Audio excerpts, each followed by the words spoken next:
Guys, Matt here. This is my review of Wrath of the Titans. This movie is directed by Jonathan Liebesman, the man who directed Battle Los Angeles, and the movie stars Sam Worthington, Liam Neeson, Ralph Fiennes, with Toby Kebbell, Rosamund Pike, and Bill Nighy.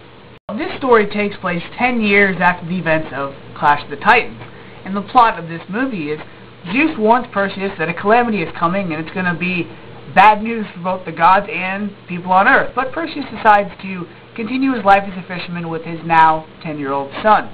And soon after, Zeus is kidnapped and the Titans are attempted to be released, so Perseus has to leave his life and go do battle against monsters and mayhem, much like he did in the first movie. Now, when I saw the trailer to this movie, my only thoughts were, please be better than the first one. Please have more action than the first one. Please let the acting be better than the first one. And it was better, but not by much. Start with the acting in the movie. Sam Worthington as Perseus, he brought the same thing to the table they did in the previous movie, though he had more to do in this movie. He had more emotions to display, and he had to be a caring dad in this movie. So his acting was better in this one than the previous movie, and he's got longer hair, so maybe that helped. And then you have the co-starring Liam Neeson, who's always great. I'm really glad him and Ralph Fiennes as Hades both had a lot of screen time in this movie. I was disappointed with how little they were used in the previous movie, but this one, we get a lot more of them. We even get Danny Houston reprising his role as Poseidon. As little as he's in the movie, he did a good job, and I wanted to see more of him. You even get returning Andromeda, played by Rosamund Pike, who's still beautiful, who, her character just seemed to be like there, and it was kind of like, okay, we need a love interest for Perseus, so let's make it her, and that's really all she brought to the table. And then you have Toby Kebbell, who played Agenor in the movie, but he also played the son in Rock and Rolla. He was the comic relief in this movie, playing Poseidon's underrated son, I guess you could say. He was the comic relief. He was pretty good in the movie.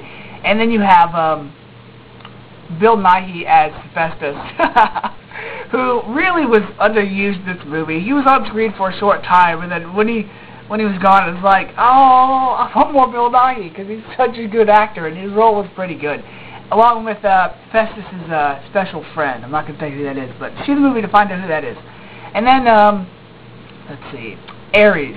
Oh yeah, Edgar Ramirez, I believe his name was, as the God of War. Didn't work for me at all. He just looks like a Hispanic version of Gerard Butler, but as far as the acting goes, they really should have picked somebody else for that role. He just didn't seem tough, and then especially when his father issues came into play, it's just like, that's the God of War, really? You couldn't have picked some other big star to play this god? I mean, come on.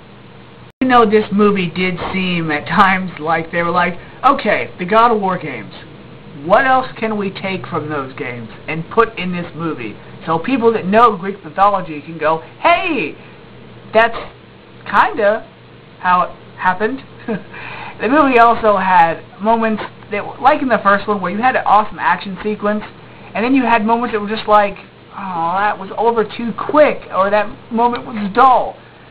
As for the pros of this movie, it had a lot of action sequences and even characters and Greek elements like the Minotaur and Hephaestus himself and even Kronos that really made me go, wow, this movie is much better than the first one. Especially the relationship between Hades and Zeus. I like how they made them seem more like gods, or less like gods and more human. Like when their power was draining, I liked how their hair became white and gray. I liked that. And then when they displayed their actual power fighting monsters and whatnot, it was really cool. So, because this movie wasn't a great movie, but it was still better than the first one, from a rating of a 1 to a 5, I'm going to give this one 3.5. Yeah, that's what I'll give it. Not a 4, but yeah, 3.5 fits. So, if you like the first one, then I think you're going to like this one even more. So, till next time, guys, see ya.